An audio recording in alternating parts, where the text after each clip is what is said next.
بھی قربان ہے، قائد کے فرمان پر جان بھی قربان ہے۔ اور محمد وآل محمد بلند تر صلوات۔ اللہم صلی علی محمد وآل محمد۔ اپنے موبائل فون سائلنٹ کرے چلو یا بند کرے چلو مہربانی۔ اعوذ باللہ من الشیطان الرجیم، بسم اللہ الرحمن الرحیم، الحمدللہ رب العالمین، والصلاة والسلام علی سید الانبیاء والمرسلین ابی القاسم محمد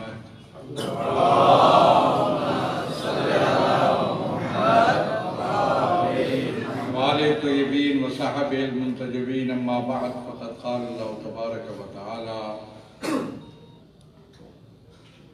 والذین جاہدوا فینا لنہدینہم سبلنا۔ عزیزان گرامی، یقیناً توفیق الہی ہے کہ مجھے اس بابرکت اجلاس میں حاضر ہونے کا موقع ملا اور اس توسط سے آپ علماء کرام کا نزدیک سے دیدار۔ میں آخرین کہتا ہوں، تاخین کہتا ہوں، آپ کے اس اقدام پہ جو آپ نے سیمینار کی صورت میں یہ اجلاس منعقد کیا، یہ قابل قدر کام ہے، جس سے ہم بہت کچھ سیکھ سکتے ہیں، بہت کچھ استفادہ کر سکتے ہیں۔ جہاں تک جامعہ مدارس امامیہ کی ایک تعلق ہے، اس کی تنظیم کا، منظم کرنے کا، قابل قدر کام ہونا چاہیے تھا اور آپ نے کیا اور اس میں پیش رفت کی اور ترقی کی میں دعا کرتا ہوں۔ میں یہ سمجھتا ہوں کہ پاکستان میں تشیع کے جتنے بھی مسائل ہیں ان کا حل، پائیدار حل اور ٹھوس حل دینی مدارس کو تقویت دینے میں۔ جتنے بھی چیلنج ہیں تشیع کے ہوں یا ملک کے جو مسائل ہیں، سیاسی، معاشی اور تعلیمی اور دوسرے جو مسائل ہیں، ان میں بڑا اہم رول ادا کر سکتے ہیں دینی مدارس۔ بڑا کردار بنتا ہے دینی مدارس کا، بشرطے کہ دینی مدارس مضبوط ہوں، توانا ہوں، اور ان کو توانا بنانے کے لیے جو اقدامات ہو رہے ہیں یہ حوصلہ افزا ہے۔ ایک تو تنظیمی سیٹ اپ ہے اور اس کے ساتھ ساتھ کچھ اور ضروریات بھی ہیں جن کو ہم نے پورا کرنا ہے، اور پھر وہ پہلو جو ابھی ہمارے پیش رو مقرر جو بیان فرما رہے تھے، مختلف موضوعات میں پی ایچ ڈی کرنے کا اور آگے بڑھنے کا، وہ پہلو کی بات میں آتا ہے۔ لیکن اس سے پہلے ہمیں دینی مدارس کی جو کمزوریاں ہیں وہ دور کرنے کی کوشش کرنی چاہیے۔ ایک وہ کمزوریاں ہیں جو ہمارے بس میں نہیں ہے، آپ کے کسی کے بس میں نہیں ہے، وہ تو وسائل یا امکانات ظاہر ہے، وہ حالات کے تقاضوں کے ساتھ مہیا ہوتے ہیں، اور میں یہ سمجھتا ہوں کہ صورتحال پہلے سے بہت بہتر ہے۔ جہاں لوگ وجوہ شریعہ کے بارے میں جن کو معلومات ہی نہیں تھیں، اب آپ لوگوں کی تبلیغات کے حوالے سے وجہ سے لوگوں کے اندر شعور بڑھ رہا ہے، لوگوں کے اندر توجہ بڑھ رہی ہے۔ بڑی مدت پہلے، شاید 30 سال پہلے کی بات ہوگی، مجھے ایک بزرگ عالم نے بتایا کہ میں حیدرآباد میں مجلس پڑھنے گیا تو وہاں مجھے مومن ملا جو پابند تھا وضو کا، تو اس نے مجھے بتایا، باتوں باتوں میں اس نے کہا کہ میں اپنے سامنے امام جو ہے میں فلاں دینی جماعت کو، شیعہ جماعت نہیں تھی، اس کو میں دیتا ہوں، اس لیے مجھے شیعوں میں دین کے لیے کام کرنے والا کوئی ملا ہی نہیں۔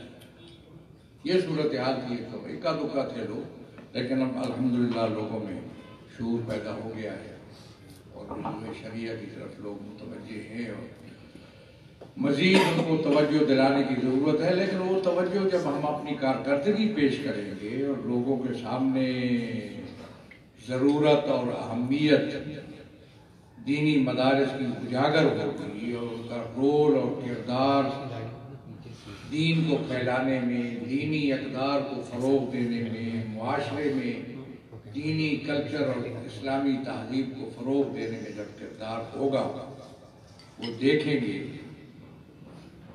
اور ان کی جو دینی ضروریات ہیں وہ دینی مدارس پورا کریں گے تو انشاءاللہ ان کی توجہ اور زیادہ بڑھے گی اور وابستگی ان کی دینی مدارس کے ساتھ انشاءاللہ پیدا ہو۔ دینی اقدار کا تحفظ دینی مدارس کے ذریعہ ہو سکتا ہے، اسلامی تہذیب کا فروغ، استحکام، اور میرے لیے سب سے بڑا مسئلہ تشیع کے خلاف جو سازشیں ہیں میں ان سے نبٹ رہا ہوں اور بہت سی سازشوں سے میں نبٹ چکا اور میں نے اس دن بھی کہا اور یہاں بھی کہہ چکا کہ اب آپ ایک پرزہ اٹھا کے لے جائیے جس میں تشیع کے خلاف سازش کا کوئی چیز درج ہو، گھومیے جا کر پارلیمنٹ کے ارد گرد تو آپ کو کوئی سوراخ نہیں ملے گا جس میں آپ اس سازش کو پھینک سکیں۔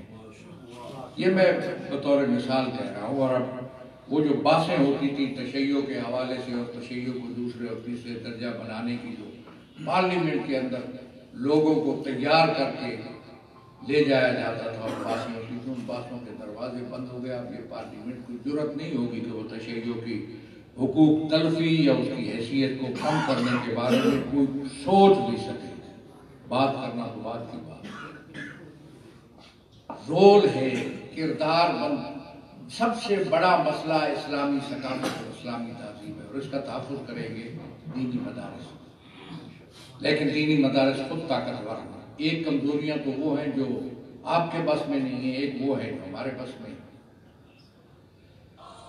جو کورس آپ نصاب پڑھا رہے ہیں اس کو بڑے اطمینان سے اور بڑے اعتماد سے پڑھائیں گے۔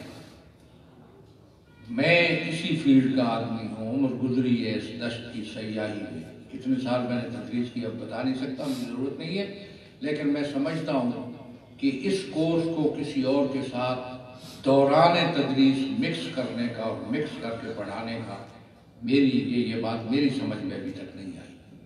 لہذا یہ جو درس آپ پڑھا رہے ہیں، جو نصاب ہے آپ کا دینی مدارس کا، اس کو مستقلاً اس پر نظریں جما کر اسی کو پڑھانے کی کوشش کیجیے۔ جب سپیشلائز کا ٹائم آئے گا، جیسے بتا رہے تھے ڈاکٹر صاحب، سپیشلائز کا جب ٹائم آ گیا اس وقت دوسری چیز آپ مکس کر سکتے ہیں یا اس لائن پہ کسی کو ڈال سکتے ہیں۔ جیسے اسکولوں اور کالجوں میں بھی یہی ہے، کریکولم ونگ ہو یا تعلیم و تربیت کے حوالے سے کوئی بھی اقدامات ہو، سب کے بارے میں مجھے کچھ معلومات ہیں اور سمجھتا ہوں۔ لہذا آپ اس پر فوکس کیجیے اور اس کو بڑی دلجمی سے پڑھائیے اور نظم پیدا کیجیے۔ اس لیے کوئی کام نظم کے بغیر تو ہو نہیں سکتا، اور نظم میں امرکم، ڈسپلن ہو مدارس کے اندر، نظم ہو ان کے اندر، تعلیم ایسی ترتیب ہوگی جس سے بچے کو تفریح کا موقع بھی ملے، اس کے اپنی ضروریات پوری کرنے کا موقع بھی ملے، لیکن دینی جو تعلیم ہے اس کے لیے اس کو وقت ملے، وہ اپنی توانائی صرف کرے، محنت کرے، کوشش کرے تاکہ وہ کسی منزل تک پہنچ سکے۔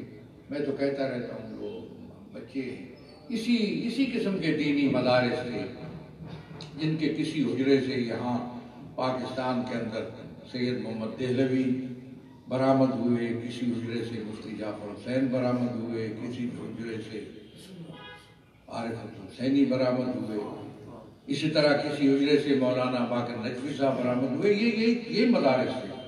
کسی کے ماتھے پہ کچھ لکھا نہیں ہوتا، الیس للانسان الا ما سعی۔ اور یہ تو فلسفہ قرآن ہے، قرآن کریم کی آیات پڑھتے جائیے، ٹائم نہیں ہے۔ ان تنصروا اللہ ینصرکم، تم کرو گے، آگے بڑھو گے تو اللہ تمہاری مدد کرے گا۔ جدوجہد انسان کرتا ہے تو نتیجہ اس کے ہاتھ آتا ہے۔ اس پہ یہ ایک الگ موضوع ہے جس پہ میں چلا جاؤں تو بڑی لمبی بات ہو جائے گی، لہذا اس پر پھر میں معذرت کے ساتھ عرض کروں گا کہ مدرسین جو ہیں وہ مطالعہ ضرور کریں. کیوں ایک مدرس ایک حد تک پڑھانے تک محدود رہے؟ آپ سب موجود ہیں، آپ کیوں نہ رسائل مقاصد کفایہ پڑھائیں؟ آپ کیوں نہ درس خارج پاکستان کے اندر؟ کیا رکاوٹ ہے اور کیا مانے؟ کیا کوئی پابندی، کوئی آگے کوئی ممانعت کو ایجاد کسی نے نہیں کی؟ جن لوگوں نے محنتیں کی، کوششیں کی، وہ منزل تک پہنچے. ہماری آنکھوں کے سامنے نجف کے اندر لوگ کیسے کیسے مراحل اور منازل تک پہنچے اور کیا کیا مرتبے انہوں نے حاصل کیے. آپ بھی جانتے ہیں ان باتوں کو. جو لوگ ایک مرجعیت کی تک پہنچے، انہوں نے راستہ اختیار کیا. مرجعیت تک اگر کوئی نہیں پہنچے تو وہ بھی ایک حیثیت اور ان کا ایک مقام انہوں نے بنایا اپنا. اب اس میں کیا میں آپ کو مثالیں دوں، بہت سے اساتذہ ہیں ہمارے کی بات کی جا سکتی ہے، بڑے بڑے مراتب تک پہنچے. لہذا پاکستان کے اندر ضرورت ہے، لوگ منتظر ہیں، لوگ دیکھ رہے ہیں آپ کے اس کو عمل کو.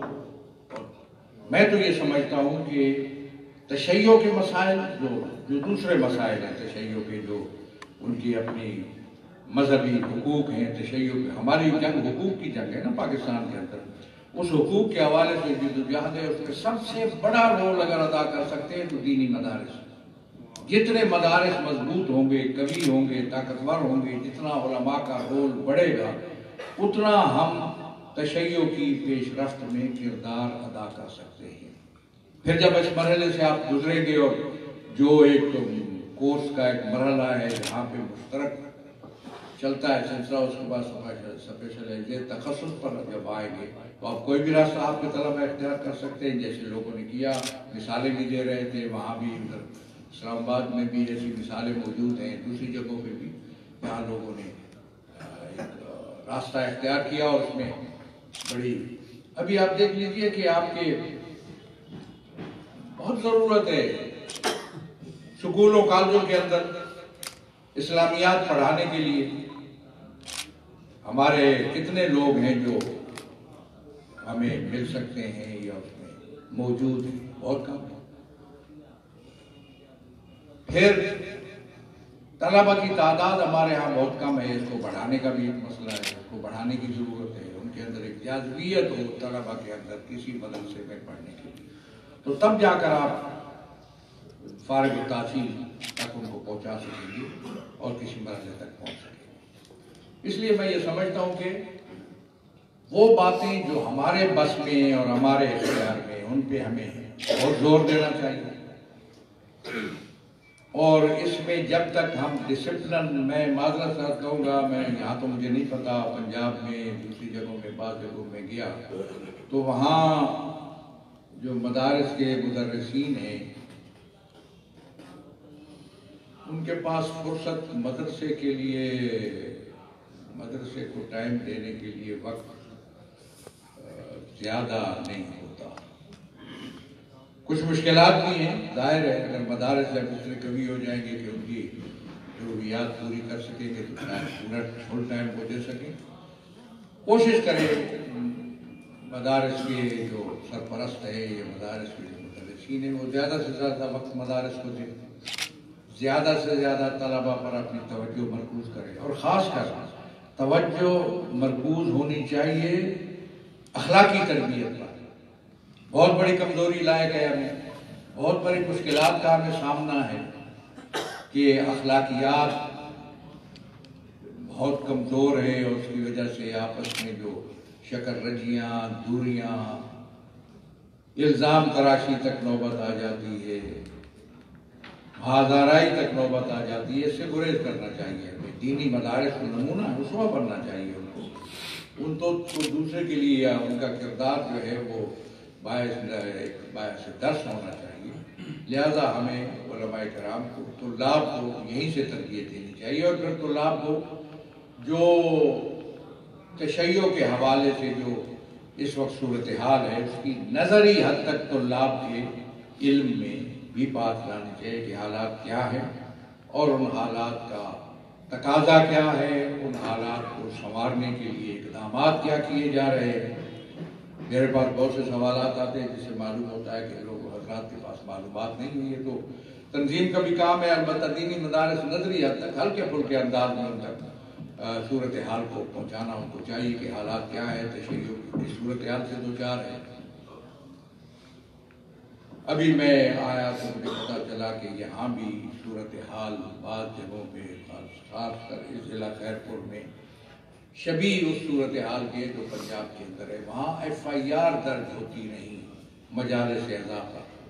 میں حیران ہوں، پاکستان کے اندر مجلس اعضاء پر FIR، میں اس کا تصور نہیں کر سکتا۔ مجلس اعضاء ایک قانونی حق ہے، بنیادی حق ہے، پاکستان کی بنیاد میں مجلس اعضاء کا میں سمجھتا ہوں قانونی ہونا جو اس کے اندر شامل ہے۔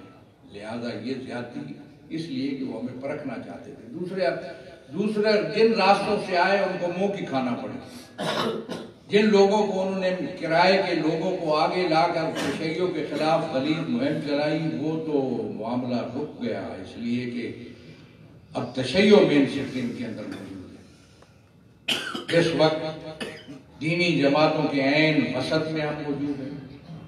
وہ جو سمجھتے تھے کہ تشیع کا رول، تشیع صرف ایک محدود سوچ کے لوگ ہیں جو چند رسموں تک محدود ہیں، اس کے علاوہ ان کا اسلامی مسائل میں، ملکی مسائل میں کوئی رول نہیں ہے، آج ہم تمام مسائل میں ہراول دستہ ہے اور مین سٹریم کے اندر موجود ہیں، دینی جماعتوں کے اندر موجود ہیں، دینی حکومتوں کے اندر، اور جہاں سیاسی اگر کوئی اجتماع ہوتا ہے بھی ہمارا ایک رول اور کردار ہوتا ہے، ہمارا ایک مقام ہے۔ اور جو راستہ اختیار کیا تھا دشمن نے تشیع کو یہاں اس کی حیثیت کو گرانے کا اور مقام کو گرانے کا، آج وہ خود گر چکا ہے، کسی گندے گڑھے کے اندر، کسی گٹر کے اندر موجود ہے، اور تشیع مین سٹریم کے اندر موجود ہے۔ تمام دینی جماعتوں سے ہمارا ایک رابطہ ہے، ایک تعلق ہے، تشیع پر برقرار رہتے ہوئے سوال ہی پیدا نہیں ہوتا، بحیثیت شیعہ ہونے کے رابطہ ہے، اور ہم اس میں اپنا ایک رول اور کردار ادا کر رہے ہیں، جو ملی یکجہتی کونسل ہو یا مجلس عمل ہو، اور اس میں یہ کم بات نہیں ہے کہ ہمیں سرکاری ادارے تو بلیک غلیظ قسم کی اور سیاہ قسم کی لسٹوں میں لکھیں، اور دینی جماعتیں ہمارا دفاع کریں کہ ان کا کوئی تعلق نہیں ہے دہشت گردی سے، بدامنی سے یا کسی فرقہ واریت سے۔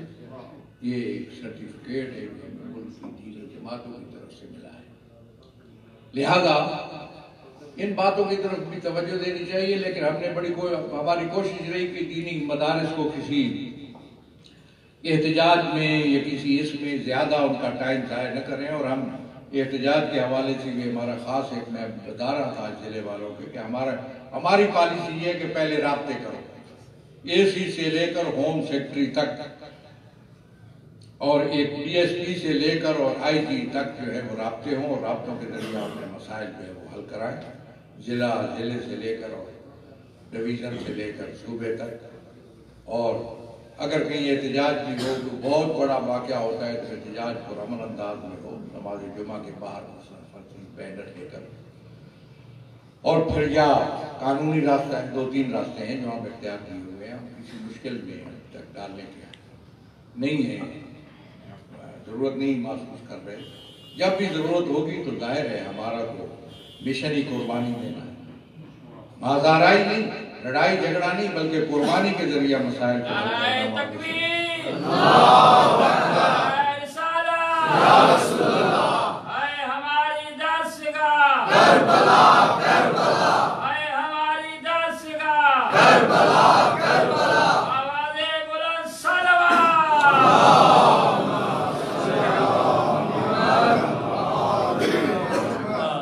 اس کے باوجود میں پھر اس بات پر تکرار کروں گا کہ دینی مدارس کا جو تمرکز ہے، ان کی توجہات کا، علماء کا، وہ طلاب کی تعلیم اور تربیت پر رہنا چاہیے، اور تعلیمی میدان میں اپنی جو کامیابیاں ہیں وہ ہمیں سمیٹنی چاہیے، اور پھر اس کے بعد جو جیسے میں نے کہا مشترکہ مرحلے کے بعد جو تخصص کا مرحلہ ہے اس کے بھی اور ہونا چاہیے، اور ہر لحاظ سے ہمیں دینی مدارس کو مضبوط کرنا چاہیے۔ یہ جو آپ نے تجمع بنایا اور جو ایک تنظیم بنائی ہے اس کو اور زیادہ مضبوط کیجیے، باہمی اچھے روابط ہوں، ایک دوسرے کے ساتھ تعاون ہونا چاہیے، اور اس طریقے سے ہم دینی مدارس کو آگے لے کر چلیں تو ہمارا بہت بڑا مسئلہ جو ہے وہ حل ہوگا، اور ہمارے قوم کے اندر جو علمی کمزوری ہے اس کا تدارک بھی اسی ذریعہ ہو سکتا ہے، اور ہم اپنے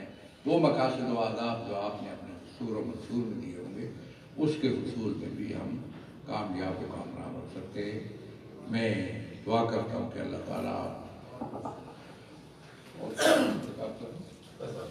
بہرحال ہم نے اپنی رحمت اور برکت